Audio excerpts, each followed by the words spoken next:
नमस्कार दोस्तों, आशा करता हूँ आप लोग स्वस्थ होंगे। आप लोगों का हमारे चैनल में बहुत बहुत स्वागत है। आज हम चर्चा करेंगे आसन के ऊपर, जानेंगे आसन क्या है, आसन करने की विधि क्या है और आसन करने के फायदे क्या हैं।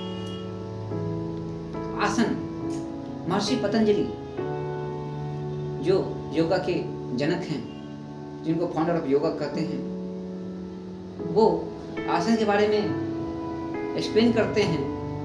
स्थिर सुखम आसनम, जिस अवस्था में सुख से रहा जा सके उस अवस्था का नाम ही आसन है। सुख से रहा जा सके, इस बात को नोट करेंगे, कष्ट से नहीं, सुख से रहना। तो आसन जो है हमारे शरीर को स्वस्थ रखता है, कर्मठ रखता है और अनेकों रोगों को दूर करता है। आसन सभी को करना चाहिए। आसन अष्टांग योग का एक अंग है। शरीर और मन, इन दोनों का संबंध बहुत ही घनिष्ठ है। मन का भी प्रकाश वृत्तियों के माध्यम से होता है और वृत्तियों की प्रबलता जो है वो ग्रंथियों के ऊपर डिपेंड करती है, निर्भर करती है। प्रत्येक ग्रंथि से रस का क्षरण होते रहता है, हार्मोन का सिक्रेशन होते रहता है। तो उस ग्रंथि में अगर कोई दोष हो जाए, ग्रंथि के रसचरण में अगर कोई दोष हो जाए या ग्रंथि में अगर कोई त्रुटि हो जाए तो विशेष वृत्तियों की प्रबलता देखी जाती है। उदाहरण के स्वरूप बहुत लोग नीति ज्ञान को मानकर साधना सोचते हैं हम करेंगे, लेकिन साधना नहीं कर पाते। होता क्या है, तो चाहते तो हैं कि मैं नीति ज्ञान को मानकर चलूं, साधना करूं, लेकिन क्या होता है, उनका मन जो है किसी न किसी बहिर्मुखी वृत्ति की ओर मन दौड़ पड़ता है। तो अगर आप लोग चाहें कि मैं उस वृत्ति को कंट्रोल करूं तो उसका सबसे अच्छा उपाय आसन है। आप लोग देखे होंगे, कोई बच्चा, छोटा बच्चा होता है 12 साल 14 साल का, पहले खीरा चोरी करता है, फिर साइकिल चोरी करता है, फिर हीरा चोरी करता है। तो वो गलती उस बच्चे का तो है ही, लेकिन उस बच्चे को सुधार सकता है। उसको सुधारने का एकमात्र उपाय योगा है, योगासन है। उस बच्चे के अंदर जो चोरी का वृत्ति है, इस वृत्ति को ठीक करने का एक उपाय आसन है। अगर आप उस पर एप्रोप्रिएट आसन का उपयोग करेंगे तो हो सकता है उस बच्चे के अंदर मन से चोरी करने का भाव परमानेंट खत्म हो जाए। आप लोग देखते होंगे बहुत से किशोर लोग हमेशा अश्लील वीडियो देखा करते हैं, कामोदीपक साहित्य पढ़ा करते हैं, हमेशा लड़की का चिंतन किया करते हैं। तो अगर ये उनका दोष नहीं है, ये उनके ग्रंथि का दोष है। तो उनके ग्रंथि के त्रुटि को दूर करने का उपाय क्या है? आसन। अगर उनके ग्रंथि के त्रुटि को दूर करेंगे तो उनका मन वहां से हट जाएगा, उनका मन किताब की ओर ज्यादा दौड़ेगा, अध्ययन की ओर कन्वर्ट हो जाएगा। तो जो भी वृत्ति हो, चाहे चोरी का वृत्ति हो या क्रूरता का वृत्ति हो, बहुत बच्चे क्रूर होते हैं। आप देखते होंगे वो छोटे बच्चे में तितली का पंख नोचते हैं, तो वो उनके अंदर वो दोष है और उस दोष को कोई दवाई ठीक नहीं कर सकता, वो आसन ही ठीक कर सकता है। आसन से हम उस बच्चे के क्रूरता को खत्म कर देंगे, उसके अंदर प्रेम का भाव जगा सकते हैं, ये आसन ही कर सकता है। तो आसन का ये है फायदा। आसन का नामकरण विभिन्न जंतु जानवरों के ऊपर किया गया है जो उनसे चेहरों से मिलते जुलते हैं। जैसे गोमुखासन, तो हम जब गोमुखासन करते हैं तो हमारा पोज कैसा होता है? गोमुख गाय के मुख की तरह होता है, उनके चेहरे, तो गाय के चेहरे के नाम से हम इसका नाम रख दिए गोमुखासन। उसी तरह कुछ आसन का नाम उनके विशिष्टता क्या आप पे रखा गया है। जैसे कछुआ, कछुआ जो है अपने आप को बहुत आसानी से भीतर समेट के रखता है, तो कछुआ के अंदर ये विशिष्टता देखी जाती है। तो मनुष्य भी अगर उस विशिष्टता को फॉलो करे, मनुष्य भी अगर उस अवस्था में कुछ देर रहे, तो मनुष्य भी अपने मन को बाहर की वृत्ति से हटाकर अंदर की ओर रख सकता है। तो अगर मनुष्य कूर्मक आसन का प्रयास करे तो मनुष्य भी कछुआ की तरह अपने मन को बाहर से हटाकर भीतर की ओर रख सकता है। तो आसन वृत्तियों को कंट्रोल करने के लिए, ग्रंथि की त्रुटियों को दूर करने के लिए बहुत ही उपयुक्त है। अब चलते हैं, जानते हैं इसकी विधि के बारे में, क्योंकि आसन का विधि जानना बहुत ही जरूरी है। पहला विधि, आसन कभी भी खुले स्थान में नहीं करेंगे। आसन जब भी करेंगे आप बंद कमरे के अंदर करेंगे, लेकिन आप देख लेंगे कि जिस कमरे में आप आसन कर रहे हैं उस कमरे का खिड़की खुला हुआ हो, वायु गमनागमन के लिए खिड़की खुला हुआ हो। पहला बात का ध्यान रखेंगे, ये पहला विधि। दूसरा, आसन करने के पूर्व आप व्यापक शौच या स्नान कर लेंगे।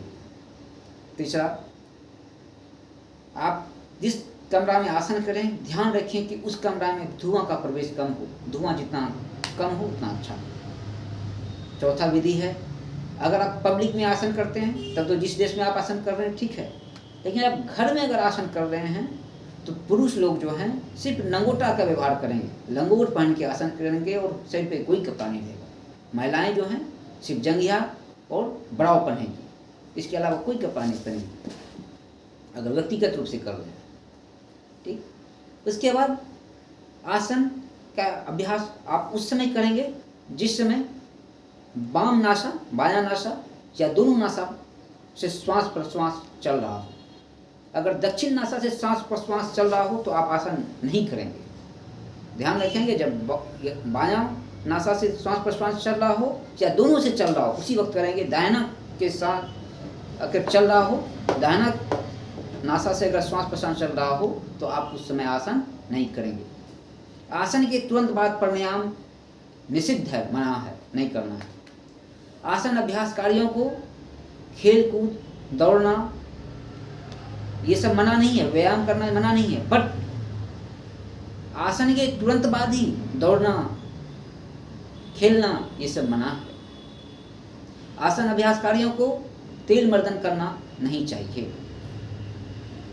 आसन अभ्यासकारी को जहाँ तक हो सके सात्विक भोजन करना चाहिए।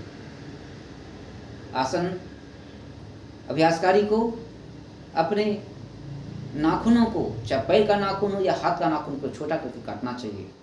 आसन अभ्यासकारियों को अपने संधि स्थलों और गुप्तांगों के बाल को कभी नहीं छीलना चाहिए, कभी नहीं काटना चाहिए।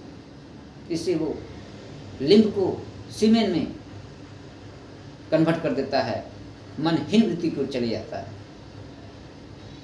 आसन कभी भी नीचे जमीन पे नहीं करना चाहिए। आसन जब भी करेंगे आप योगा मैट पे करें, दरी पे करें, जमीन पे नहीं करेंगे। जमीन पे करेंगे तो क्या होगा, पहला तो ठंड लग सकता है, दूसरा नुकसान क्या होगा कि जब आसन करते हैं तो विशेष विशेष हार्मोन निकलता है शरीर से, वो हार्मोन आपको बर्बाद हो जाएगा। इतना मेहनत से आप आसन किए, उससे शरीर से हार्मोन निकला, वो हार्मोन जमीन में बर्बाद हो जाएगा। आसन के बाद आप हाथ, पैर, समस्त शरीर, संधि स्थल को विशेषकर आप मर्दन करेंगे।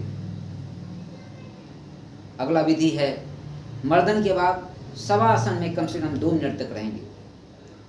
अगला है, शवासन के बाद प्रत्यक्ष रूप से कम 10 मिनट तक जल के कांटेक्ट में नहीं आएंगे, जल का व्यवहार नहीं करेंगे।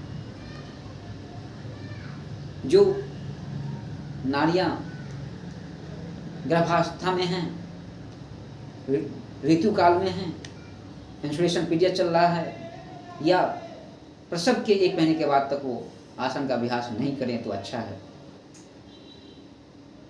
और एक इम्पॉर्टेंट बात यह है, आसन कभी भी किताब देखकर न करें।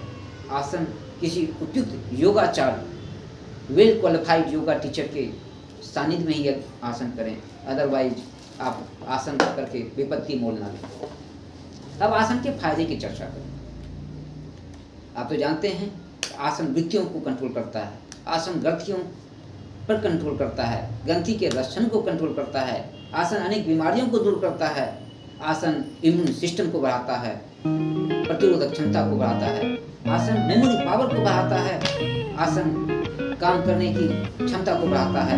आसन चेहरे पे बोझ और तेजस्विता लाता है। आसन डायबिटीज, बवासीर, मोटापा, हाइपरटेंशन, मानसिक रोग, एकाग्रता, चर्म रोग, अर्थराइटिस, डिप्रेशन इत्यादि रोगों में। यूं कहें कि आसन दुनिया के सभी रोगों में फायदा करता है। आसन अष्टांग योग का तीसरा अंग है। आसन सभी के लिए है। तो आसन से आप लोग परिचित हो गए, आसन के क्या है जान गए, आसन की विधियां जान गए और आसन के फायदे क्या हैं जान गए। लेकिन मैं पुनः रिपीट करता हूँ, आसन किसी उचित योगाचार के संरक्षण नहीं करें, अदरवाइज आपको प्रॉब्लम। आशा करता हूँ कि आपको यह वीडियो अच्छा लगा होगा। लाइक दिस वीडियो, जो नए लोग हैं सब्सक्राइब माय चैनल, जिससे नए वीडियो का नोटिफिकेशन आपको जल्द से जल्द मिल सके। धन्यवाद, नमस्कार।